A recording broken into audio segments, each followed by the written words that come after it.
Hello everyone, this is Ruai PCB, your trusted PCB partner. Today our topic is how to effectively tame full interlayer crosstalk in 6-layer PCB. Welcome back to the 6-layer board interference control course. In the previous video, we analyzed the mechanism behind the mite itch phenomenon in 6-layer boards. Today, we will focus on implementation. How do we control it? What effective tools do we have to tame this hidden crosstalk and ensure our high-speed signals can be transmitted cleanly? Signal layer to layer spacing. How does it affect crosstalk? How should we adjust it? Still, within the docking structure, we highly recommend the thickness of the dielectric between layers is an important factor affecting crosstalk. Let's take a look at this. This is a 6-layer board. After the stack up, L1, 2, 3, 4, 5, 6 are the layers, and in the middle, the stack up shows the corresponding thickness values. What is the relationship between layer spacing and crosstalk? First of all, the distance between the signal layer and the reference plane. For example, if we have layers 2 and 1, layer 2 is the signal layer. The reference plane, so the distance between the two layers is this. Adding these two together gives you the interlayer space. We all know that the signal trace and its adjacent reference plane. The smaller the distance, the more tightly the electromagnetic field of the signal is confined within this region.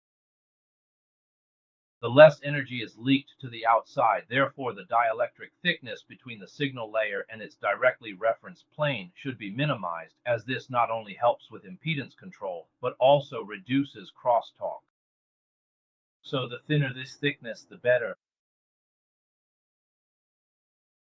The spacing between adjacent signal layers, even if there is plane isolation, if the dielectric thickness between signal layers is relatively large, there is still room for diffusion of electrons, and for adjacent signal layers, here between L1 and L3, their spacing depends on certain factors. The dielectric between L1 and L2, and the dielectric between L2 and L3. And then there's also the thickness of L2.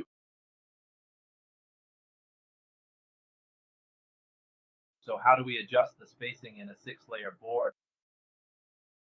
It's about tight coupling design. In 6-layer boards, a tightly coupled design is usually adopted. The dielectric thickness between the signal layer and the reference plane needs to be very thin. The dielectric between the power plane and the ground plane should also be very thin to enhance plane capacitance and provide better power integrity. That is, between L4 and L5, between the ground and the power plane, this should also be as thin as possible. This strategy can maximize the confinement of the electromagnetic energy of the signals within their respective signal layers. It significantly reduces layer degradation and improves signal integrity. But when we say to keep this thickness as thin as possible, well, there are actually many different standards. When manufacturing PCBs, we can choose different standards, and the overall thickness can range from 2.0 millimeters to 0.6 millimeters. We select according to our actual needs. From the perspective of crosstalk, the thinner the board, the smaller the corresponding layer effects will be. Insert relay signals. So what kind of isolation technique is this? Besides adjusting the spacing between layers, we can also use some techniques within the internal components of the 7th layer to suppress interference. What is the function of the ground wire? Lay a parallel ground trace alongside the high frequency line and connect it periodically. Connect it to the nearest ground plane through vias. This ground trace acts like a physical barrier, capable of absorbing the electromagnetic field energy generated by the aggressor line. It then directs this energy to the ground plane, effectively preventing the electromagnetic field from coupling to the adjacent victim line. In our design, we also have such a trace in this position. You can see that after routing on layer 7, it is directly connected through vias, which serves as the shielding trace mentioned here.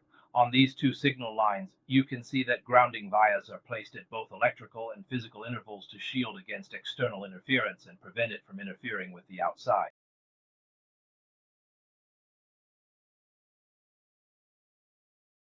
Today we took an in-depth look at the middle layers of a 6-layer board. We discussed strategies for reducing crosstalk between layers and learned how to master these advanced signal integrity design techniques by optimizing layer spacing and using shielding methods. This will make you more adept at high-speed PCB design. I hope this content helps you become a more professional hardware engineer. If you enjoyed this video, please subscribe to my channel for more content. Thank you all.